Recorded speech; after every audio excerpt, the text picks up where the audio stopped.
When was the last time you drank water? You should drink some if you haven't. Keep yourself hydrated. Now, speaking of hydrating, I'm enjoying Risk of Rain 2, a video game that many of my friends have been playing. Although it is just as fun when you solo through the game, I prefer playing it with people. So, with the upcoming release of this new DLC, Seekers of the Storm, I want to prepare newcomers and refresh old-timers as to why you should invest in this game, and revisiting Risk of Rain 2 is a fantastic idea. Considering I'm outside of my friend's shed, I'm worried we're getting chances of showers. I really think I should consider going back inside.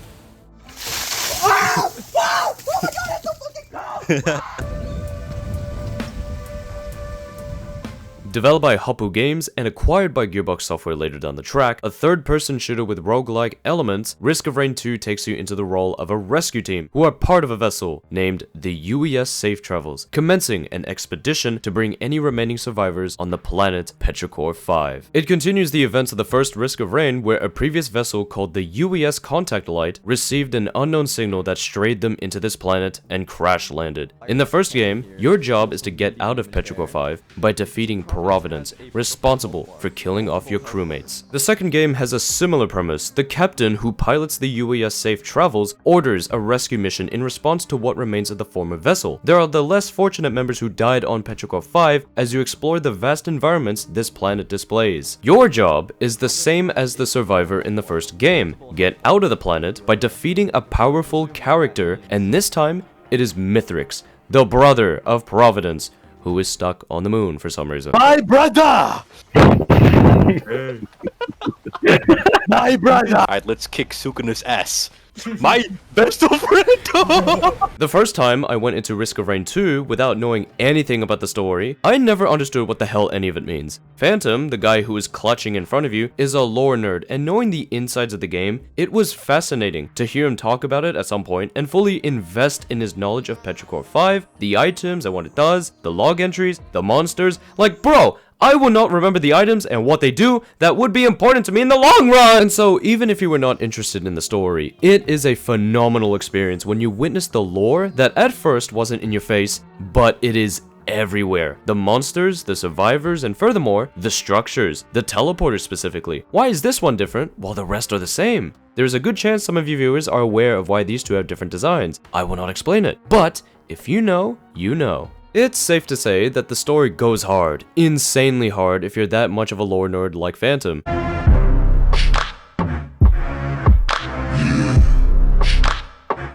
With this immersion that Risk of Rain 2 offers, it's worth reading when you have the spare time instead of just waiting on a title screen. Let's get on to the juicy part, the gameplay. Who didn't get their item? Wow, I didn't get my item. What the I appreciate it. Yep, Astro, you took two. 6 there, cunt! That's a lot of damage. Holy shit. 1, 2, 3, 4, 6. I counted them! Dude, Oh, it's so not you can't 6, fucking it's count. 4. Obviously, you can't count. Okay. Obviously, you can't count. Okay. Okay, man. Okay, man. I need to act all hostile. Bro, it was, Astro, come here. I have surrounded an idea. Come it here. was surrounded like this. 1, 2, Astro, come here. 3. And then it went 1, 2, 3. Come here.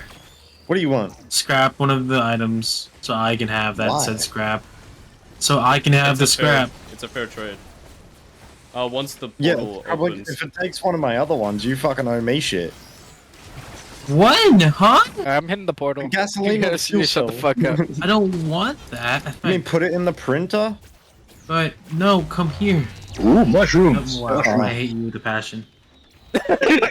These guns started the fucking teleporter, not me, cunt. This video is not going to cover modding capabilities. The base game is just as fun without mods, and if you want to overhaul it, I truly recommend it. With that aside, let's focus on the gameplay. Risk of Rain 2 allows you to choose 11 characters, with 2 added characters that are contained in Survivors of the Void DLC, the Railgunner and the Void Fiend. As you explore Petrichor 5, there will be items that are waiting to be discovered and tested in the field. For example, there is this item called a ukulele, where there is a chance when you hit an enemy, your damage changes to 2 to 3 enemies in the area, creating a lightning effect. This is one of the more sought out items in the game, and can tremendously improve crowd control of monsters. With all of these characters, each of them have special abilities that tamper with your playstyle. If you want to dual wield pistols, then Commando is that choice. If you want to increase mobility during your playthrough, Huntress is your pick. If you want to go all in with a sword, melee only, Mercenary is your go-to. On top of that, there are challenges that you can do for your characters that the game rewards you with new abilities. For example, Commando's default utility was to roll, but when I did a certain challenge, I got to fire my guns while I slid through enemies. And since we're talking about this game granting rewards, this is where I will talk about the best selling point. This game's main core is why I keep investing my time into each playthrough. It is one of my favorite things in a video game. Replayability. Alright, there's two people alive. There's Phantom and fucking Blade. On yours is Phantom. Oh shit! Oh dude, look, Takuna's playing the game as well. Why yes, I am partaking in such activities. Oh fuck! Takua, get rid of the slime immediately. Yes, that is right! Hasten, Phantom! Let's kill this slime!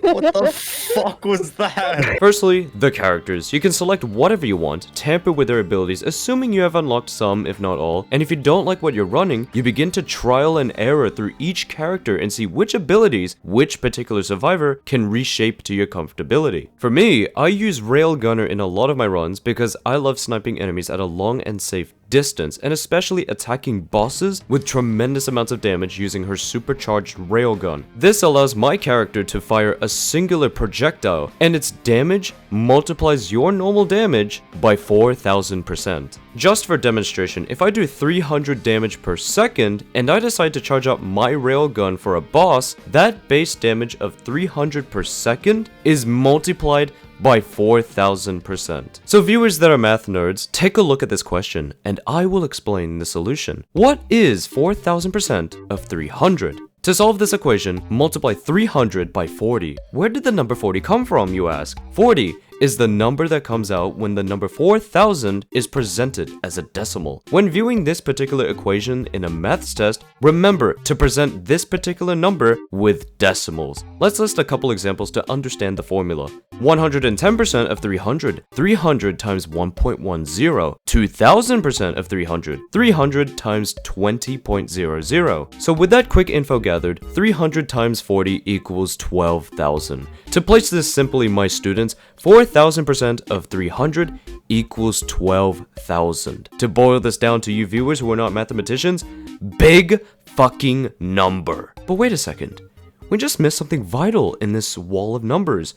We needed to add this important detail. Targeting a weak spot adds 150% more. So, 150% of 12,000 equals, my students, it is 18,000. My viewers, it is also big damage. Huge fucking number. I wonder who the boss is. Stone Giant. Like the. Let's go, the Julian looking enemy. Shut the fuck up. I don't want to be compared to you fuckers.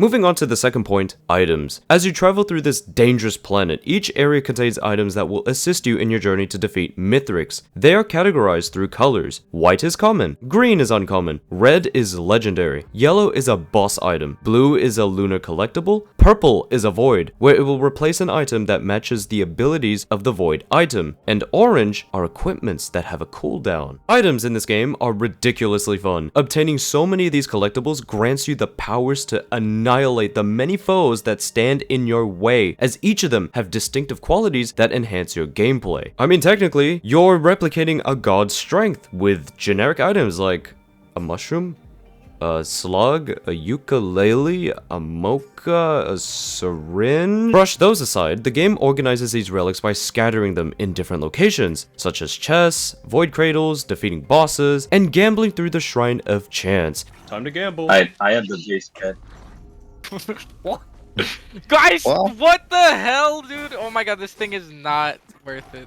Do not gamble, guys. While doing so, this particular game mechanic strengthens this replayability by randomizing what items you get in any of the locations mentioned, attempting to prevent us from experiencing the same feel prior to your previous run. This makes it so that each time you play the game by yourself or with friends, Risk of Rain 2 will offer a variety of ordeals and inspires you to refine your playstyle based on the items you receive. Let's not forget, some of these would be questionable based on the characters you play and how it may not benefit them, or it's just the item itself. The best example I could picture is where a survivor who is a mercenary may not work well with an item called armor-piercing rounds, where you deal extra damage to bosses, whereas it can tremendously cooperate with a railgunner, pairing it with her supercharged railgun. Also, if you decide to obtain lunar items, these things are a coin flip whether they work in your favor or not. They hold powerful abilities, so you will receive major drawbacks. One lunar item that I can think of is egocentrism, where every 60 seconds, any item you've collected will vanish and turn into an orbiting bomb, dealing 360% of base damage. And speaking of lunar items, let's not forget about equipment items. Equipment also helps you in your run, and some of these items are tremendously useful. A few that I can list off of are Prion Accumulator, zapping enemies within 35 meters for up to 600% damage per second. Gobot Jr., creating a clone of your survivor that has 300% damage and 300% health for 30 seconds. And Sawmarang, throwing 3 saw blades that slice through enemies for 400% of damage per saw blade. In my opinion, those 3 are my favorite to use. My problem with items, and it was only my personal experience, I kept getting safer spaces, a void item that nulls any damage from enemies or from fall damage, and this guy said I was cheating the amount of times I kept collecting this void item. Oh my god, safer spaces again? Oh my fucking god. Dude, this guy's Julian is cheating. Julian's cheating. I'm not fucking cheating! Maybe this randomizer has favorites, I don't know. Right back to the point, Risk of Rain 2 hits the spot with replayability using items. Not only each item has special attributes that may help you and are randomized, but understanding what majority could do for you indicates your application of knowledge towards this game, luring you into learning more and trying new things or familiar items to possibly make a perfect run. Oh no, the back You forward. picked this up too Oh no, mega the back wrong. forward. You are my stage. Right, someone ban him. I'm Hey, on no, better. I just heard of sunshine. No, no, no. You are my stage. Last point, difficulties and these modifications, artifacts. Think of them as extra spices to your food. Sure, you want to make chicken fried rice, so would you want to add chili sauce to have that extra taste of goodness? Or it's a recipe for disaster. And that's where artifacts change how you experience Petrichor 5. There are many to choose from, and selecting any of them pushes you to try something new. Honestly though, my experience with it was terrible. A friend, Astro, and I decided to activate this artifact where enemies, by chance, will drop items on death, but chests will no longer spawn, forcing you to rely on luck. Lost loot. Okay, this again. Someone's left. Oh no! Yeah. Jeez. And so artifacts can be toggled in different runs, whether you want to deal huge damage but sacrifice your health, or if a person dies, everyone dies in the team, they can restore the fun aspect of Risk of Rain 2, or bring the unfairness onto the game, making it less enjoyable, but that is up to your discretion. Gathering all of the points together, replayability is the best selling point for Risk of Rain 2. It offers characters with different skills, the game randomizes the items, and gives you choices on adding challenges with artifacts that stimulate players to play the game and have a different experience each time. Risk of Rain 2's gameplay is certainly fun, and even if you are an old timer, it is a great time to hop back into the wonders of Petrichor 5, especially in preparation of Seekers of the Storm DLC. Alright, time to gamble real quick. Enough gambling! Gambling! Gotta take a break from fighting. Need to gamble. Oh my god, not the fucking stupid bell. You look like the bell, man. Come on. Just shut up. Now let's briefly talk about the soundtrack. The music you hear in this video is all composed by Chris Christodoulou. It was in early access on March 28th, 2019, and listeners had the chance to take in a story of this eerie planet in a form of progressive metal, electronic music, with influences of rock that Chris experiments in his mosh pit of creativity, and finally, released on mainstream media alongside the game's 1.0 update on August 11th, 2020. This soundtrack contains 20 musical pieces, storing around 2 hours in length. Chris had my undivided attention with everything he had placed his soul into. Take a listen.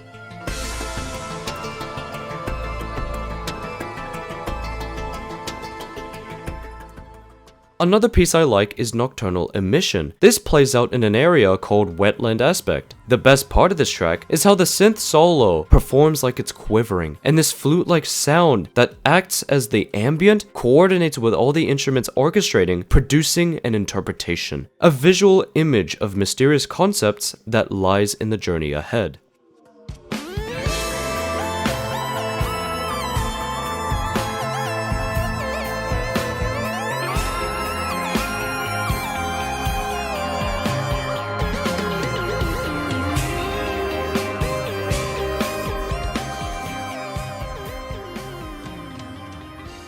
In the end, all 20 songs empower the idea of mystery, riddling with questions and answers that we may take at face value. Chris has demonstrated his skills and his unique spin on multiple genres of metal, electronic music, and rock throughout the album's length, enabling listeners to indulge the very morning dew of Risk of Rain 2.